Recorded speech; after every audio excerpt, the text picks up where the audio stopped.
Hello everyone, back with another video. Today I just wanted to I started at the beginning of the Bible now. I ended up reading Genesis and how Adam and Eve and the serpent did whatever, but I ended up on Noah. And I just wanted to talk about that real fast. The Lord said, "My spirit will not put up with humans for such a long time, for they are only mortal flesh. In the future, their normal lifespan will be no more than 120 years. So when I read that, I was attracted to that to teach you guys. These people used to live 655, 900 years. 905, Enosh lived another 850 years, and he had other sons and daughters, and they lived 905 years, and we really supposed to live this long. But because of the world being so corrupt, God said no more. He said, in the future, their normal lifespan will be no more than 120 years. So you hear about older people taking care of themselves, they live about 110 years or whatever, but he said no more than 120 years, and we don't really hear of people living that long.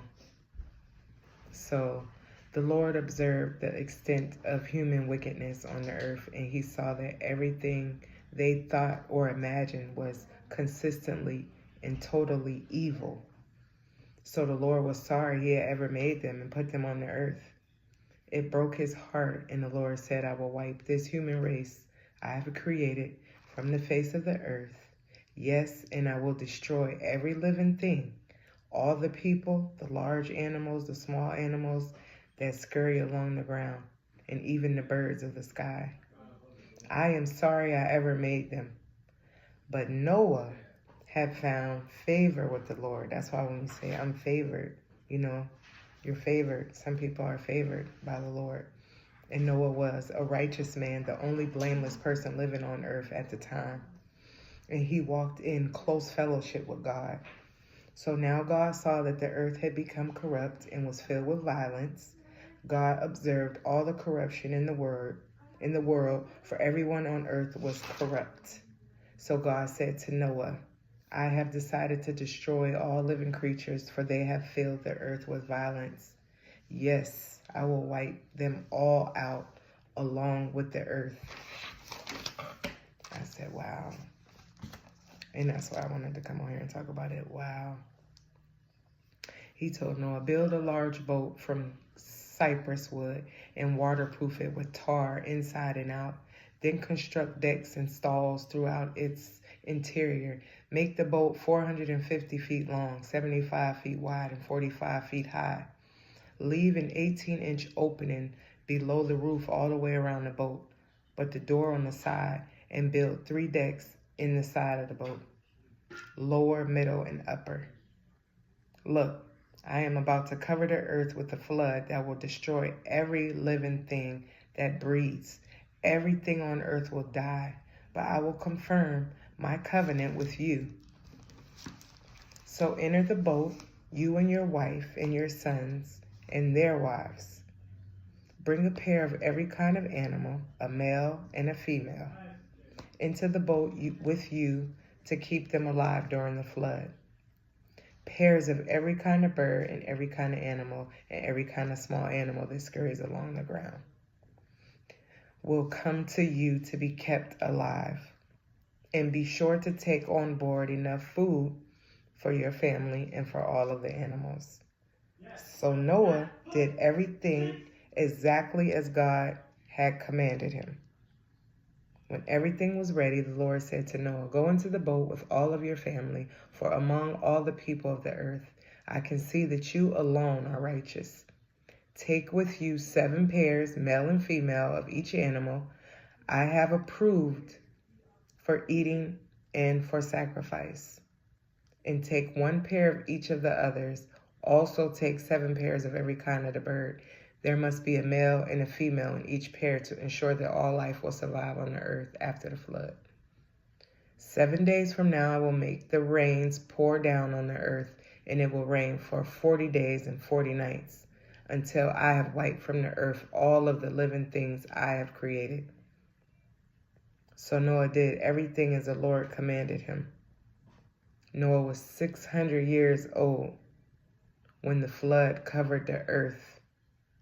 He went on board the boat to escape the flood. He and his wife and his sons and their wives. With them were all of the various kinds of animals, those approved for eating and for sacrifice, and those that were not, along with all the birds and the small animals that scurry along the ground. They entered the boat in pairs, male and female, just as God had commanded Noah. After 7 days, the waters of the flood came and covered the earth. When Noah was 600 years old, on the 17th day of the second month, all the underground waters erupted from the earth, and the rain fell in mighty torrents from the sky. The rain continued to fall for 40 days and 40 nights. Imagine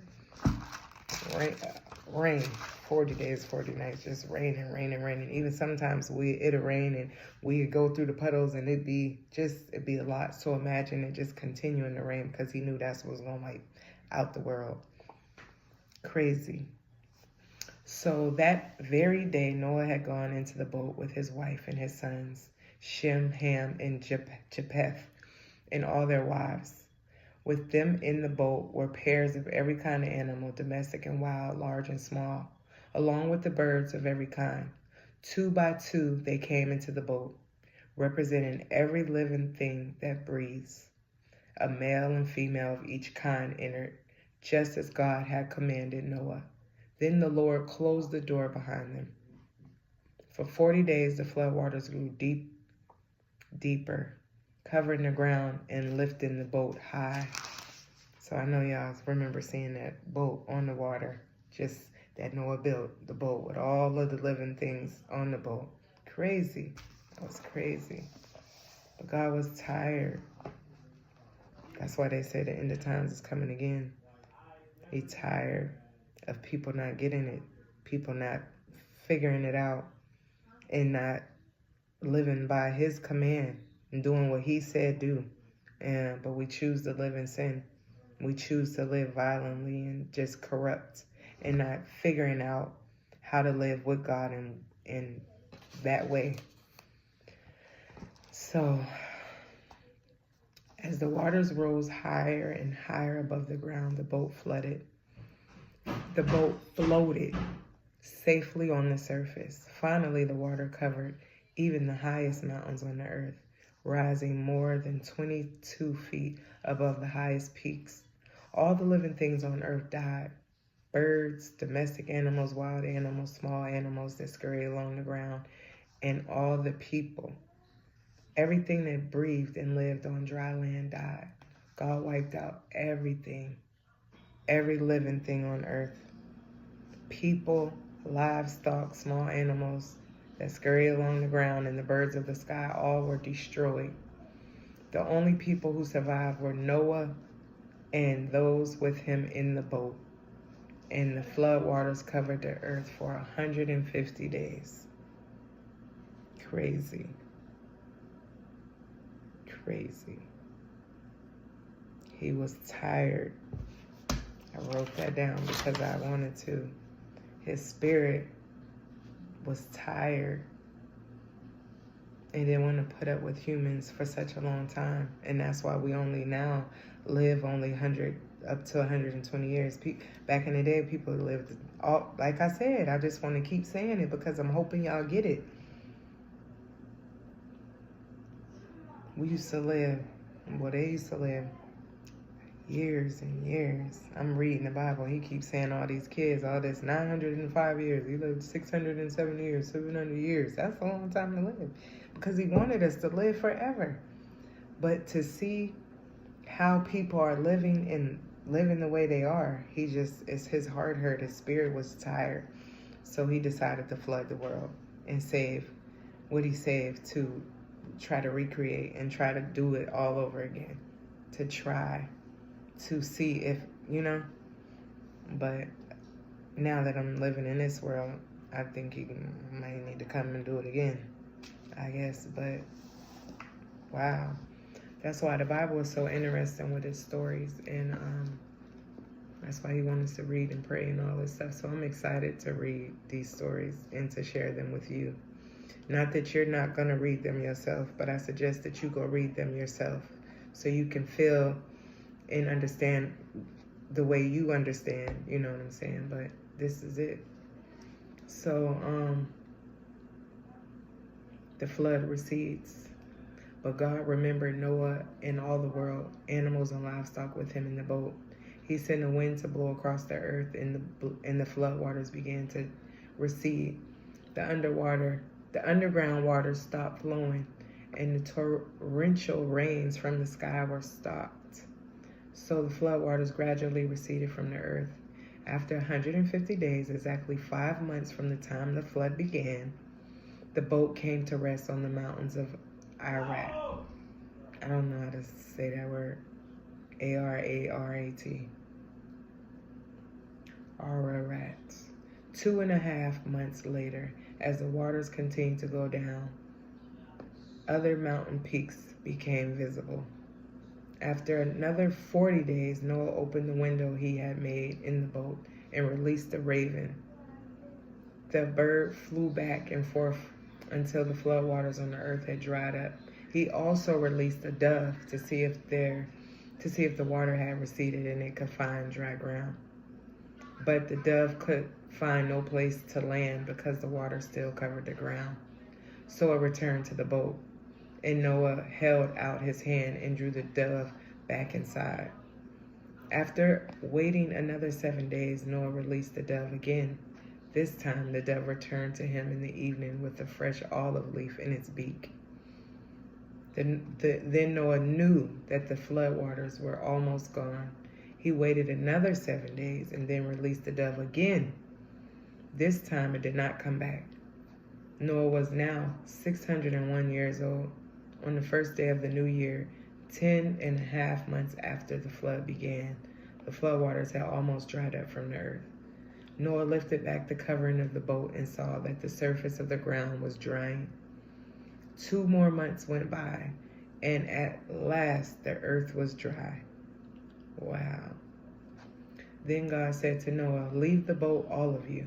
And he said, "Leave the boat, all of you, you and your wife and your sons and their wives. Release all the animals, the birds, the livestock, and the small animals that scurry along the ground, so they can be fruitful and multiply throughout the earth." So Noah, his wife, and his sons and their wives left the boat, and all of the large and small animals and birds came out of the boat, pair by pair. Then Noah built an altar to the Lord, and there he sacrificed as burnt offerings the animals and birds that had been approved for that purpose. And the Lord was pleased with the aroma of the sacrifice and said to himself, "I will never again curse the ground because of the human race. Even though everything they think or imagine is bent toward evil from childhood, I will never again destroy all living things. As long as the earth remains, there will be planting and harvest, cold and heat, summer and winter, day and night." So maybe that's why we still here. He said he would never do that again. So I don't know what he's gonna do now, but he said he didn't never want to do that again. So that's crazy.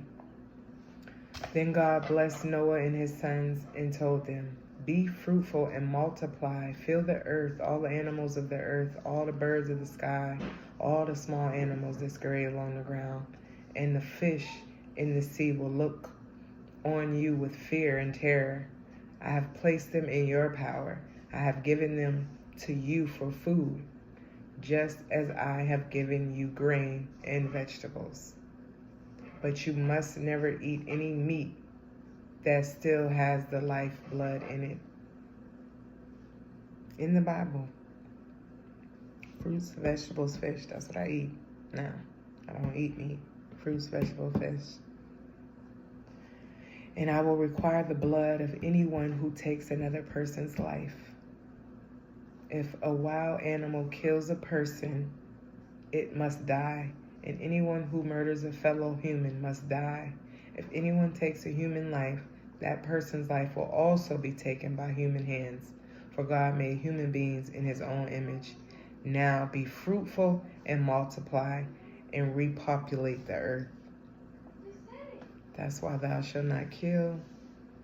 So then God told Noah and his sons, I hereby confirm my covenant with you and your descendants, and with all the animals that were on the boat with you, the birds, the livestock, and all the wild animals, every living creature on earth. Yes, I am confirming my covenant with you. Never again will floodwaters kill all living creatures. Never again will a flood destroy the earth. Then God said, I am giving you a sign of my covenant with you and with all living creatures. For all generations to come, I have placed my rainbow in the clouds. That's what a rainbow is, so special. To know what a rainbow is, to look and see it after it rains. You know nobody created that but God. How powerful and creative he is. It's amazing. So it is the sign of my covenant with you and with all the earth. When I send clouds over the earth, the rainbow will appear in the clouds. And I will remember my covenant with you and with all living creatures. Never again will the floodwaters destroy all life. When I see the rainbow in the clouds, I will remember the eternal covenant between God and every living creature on earth. Then God said to Noah, yes, this rainbow is the sign of the covenant I am confirming with all the creatures on earth. Wow. The sons of Noah who came out of the boat with their father were Shem, Ham, and Japheth. Ham is the father of Canaan, from who now populate the earth. After the flood, Noah began to cultivate the ground, and he planned a vineyard. One day he drank some wine he had made, and he became drunk and lay naked inside his tent. Ham, the father of Canaan, saw that his father was naked and went outside and told his brothers. Then Shem and Japheth took a robe, held it over their shoulders, and backed into the tent to cover their father. As they did this, they looked the other way so they would not see him naked. When Noah woke up from his stupor, he learned that Ham, his youngest son, had done. Then he cursed Canaan, the son of Ham. May Canaan be cursed. May he be the lowest of servants to his relatives. Then Noah said, may the Lord, the God of Shem, be blessed, and may Canaan be his servant. May God expand the territory of Japheth. May Japheth share the prosperity of Shem, and may Canaan be his servant. Noah lived another 350 years after the great flood. He lived 950 years, and then he died. Wow. This is the account of the families of Shem, Ham, and Japheth, the three sons of Noah. Many children were born to them after the great flood. And I shall continue reading and go from that story to the next. But that was the end of Noah, so I wanted to get that out there. 950 years he lived, from just being a good man and having good fellowship with God and listening to God's commands. 950 years. And now I told you that God said we will be living only up to 120 years after that story and all that stuff. He was tired. So I hope you get what I'm trying to say and get where God is going and what he wants from us. He doesn't want us to live in sin. He wants us to hate sin. So all of us should learn to hate sin and love And that is it for me. So thank you for watching. Like, comment, and if you're not already subscribed, go subscribe to my channel. And like I said before, the journey is real. And I hope you continue to go on this journey with me. I appreciate you all. I love you all for watching. And I shall see you in the next video. Bye.